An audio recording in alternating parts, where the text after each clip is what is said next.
This podcast is dedicated to the memory of my grandmother, Mrs. Hilda Adassa Johnson, 12th of August 1929 to the 3rd of December 2020. Rest in peace. This is a Stories to be Told podcast. Hi everyone, welcome back to another episode, and indeed it is going to be the final episode of 2020. I'm Tracy DWs, this is Stories to be Told, the podcast series, and I just want to take a little bit of time just to reflect over 2020. You know, it has been, for all of us, a year in which we've had highs, we've had lows, and it's just a time for me to look back on all the wonderful and not so wonderful things that have occurred, both directly to myself or, indirectly within the community or where I work. You know, it has been such a journey. If you've made some gains, but also you've made some losses along the way, just like myself, in losing a family member, I know that you will be able to identify with that experience. So I just want to give you my encouragement. I just want to say that my thoughts are with you. You know, I've struggled sometimes where I found it difficult, and I know that you as my listeners out there will be able to identify with struggles and difficulties and setbacks and disappointments too. So as we reach the end of 2020, all the best for 2021. Let's stay together. Let's keep each other going. Let's keep each other motivated, because it will all soon be over. I'm going to explore and initiate discussion around the topic of something that I stumbled across, actually almost by accident as I was doing my research for the topic and the story about New York, which is a forthcoming poetic narrative. It hasn't been published yet. It's going to be published in the new year. And I came across in my research something called the Book of Negroes. And I began to look more and more into it. And it was all about the African Americans who were living round about the time of the American War of Independence. And it was all about how a brave group of Africans migrated from America to Nova Scotia in Canada in the late 1700s, and how they created a settlement there. And, I began to do some more research, and, I found a fantastic online resource. And, like any good researcher, I'd like to acknowledge this source, which is the most amazing website owned by the Canadian Nova Scotia Archives. The Canadian Nova Scotia Archives. And if you want to learn more about this topic, you can find the link in the description that comes with this podcast. It was originally just going to be a focus for the mini podcast, but as I began to research more and more, I thought, no, this deserves a special focus. This deserves the status of a podcast episode. So this is the reason why I'm doing it, and I hope you find it informative and engaging. So it's time now for some core knowledge. When you listen to my podcast, I always like to start with core knowledge. Nova Scotia is a province on the eastern coast of Canada and had been originally colonised by the French, but was captured by the British after a series of wars and established as a British settlement in 1761 through what's called the burying of the hatchet ceremony. Now, I'll leave that to you to go on your own learning journey to find out more about that. African Nova Scotians were formerly enslaved Africans who, during the American War of Independence, accepted the offer of freedom from British authorities, headed then by the British King George III, if they fought on behalf of the British side. Many Africans that were already free, as well as those who were enslaved, seized this opportunity. And throughout the war period, Africans who were loyal to the British Crown provided both military and non-military assistance to the British Army. After the end of the war, the Treaty of Paris was signed in 1783, and this granted relocation of these Africans. And so, between April to November of that same year, around 3,000 Africans were sailed, mainly from New York, to Nova Scotia on vessels chartered by the British. A census was taken of those who were on board these vessels, and the document is called the Book of Negroes. Now, there are two versions of the Book of Negroes, and both British and US copies are kept within the national archives of both respective countries. Both censuses are important historical documents because they provide a background and context to the identities of these Africans. Men and women with professional skills, such as preachers, craftsmen and teachers, from states such as New York, Georgia and South Carolina. Some were also in the armed services and were part of official regiments who fought on the British side. Ongoing censuses show that these Africans settled in other parts of Nova Scotia, but the largest settlement was in Birchtown near Shelbourne with around 1,500 inhabitants. And the story doesn't end there.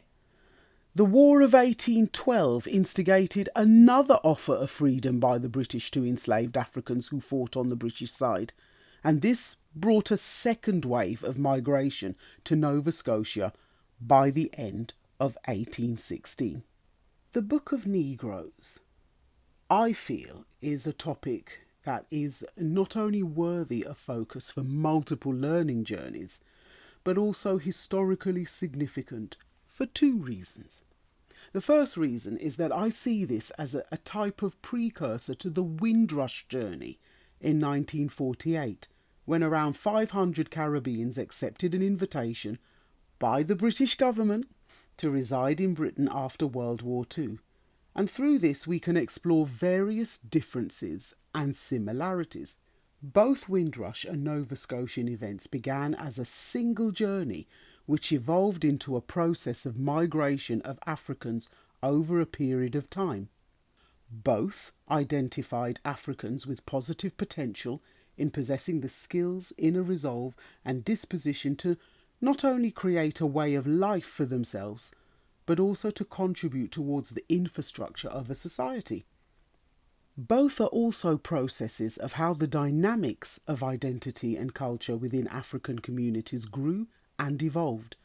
In Nova Scotia, on how both freed and enslaved Africans may have interacted with one another, and in Britain, with the development of race relations policy within and across Britain's communities over the last 70 years.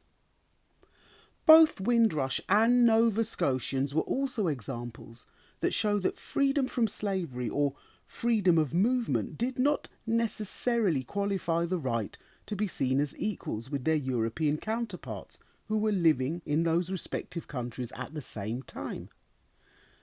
The African Nova Scotians began their journey of freedom with little or no provisions from the Nova Scotian authorities. They were given smaller plots of land that were often of poorer quality, yielding little to no crops, and were paid less for the same work done by European workers.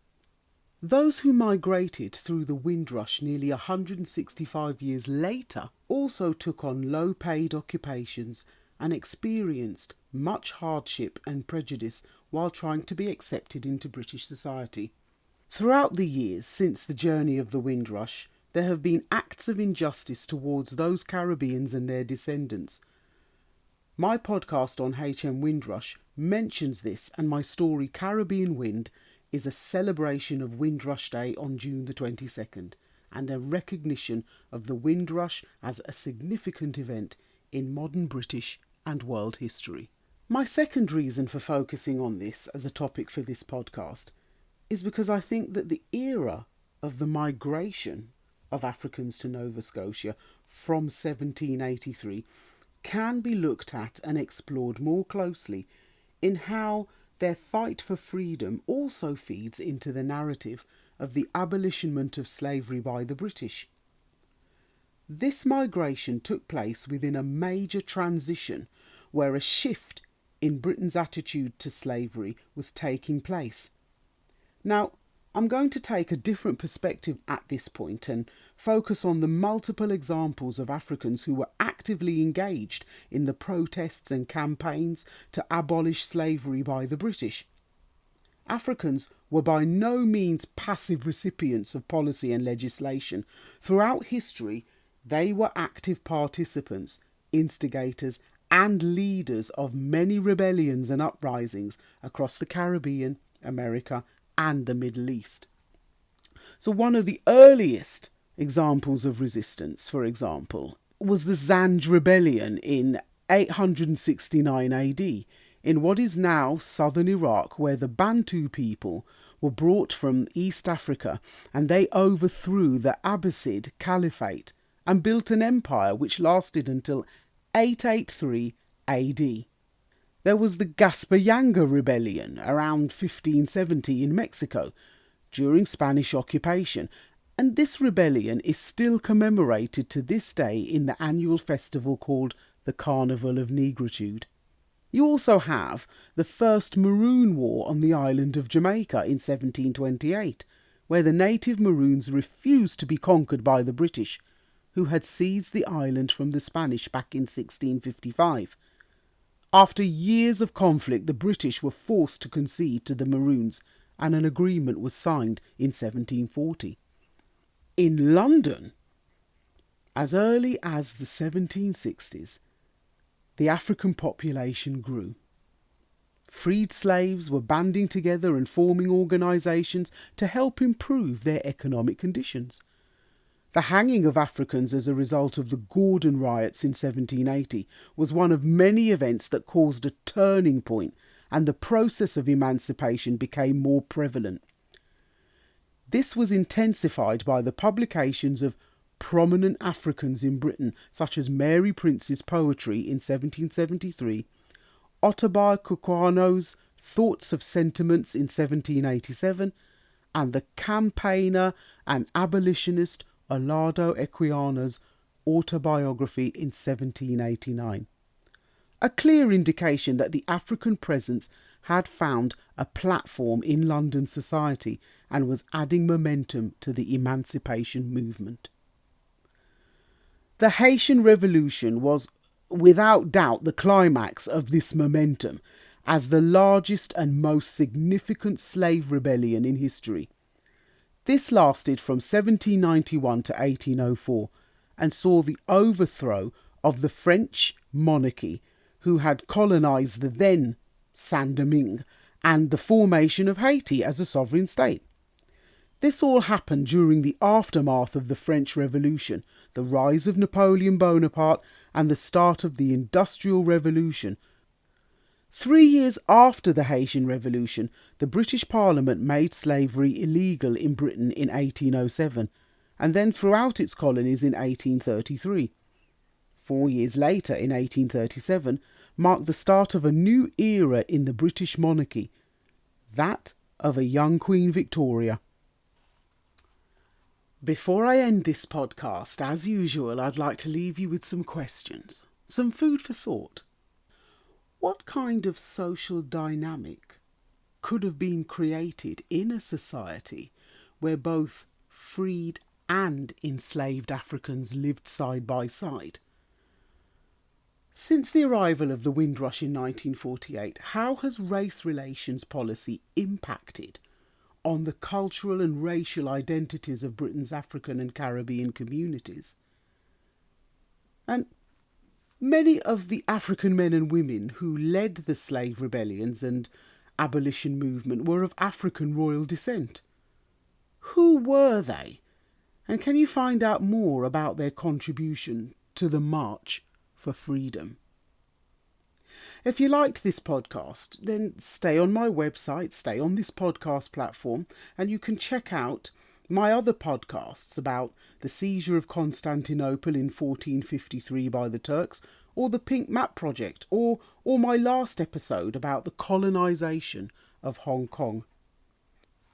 Don't forget to check out the Canadian Nova Scotia Archives website, as well as storiestobetold.com, for many more resources, mini-docs, learning journeys, and the heart of the Stories to Be Told movement, my poetic narratives, all linked to the content of what I do and the work that I love.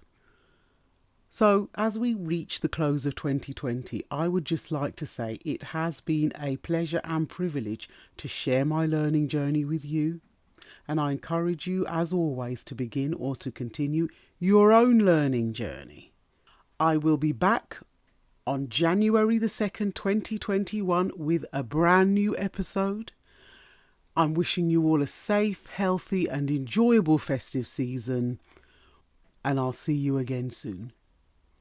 History is a matter of fact or perspective. Thank you so much for listening.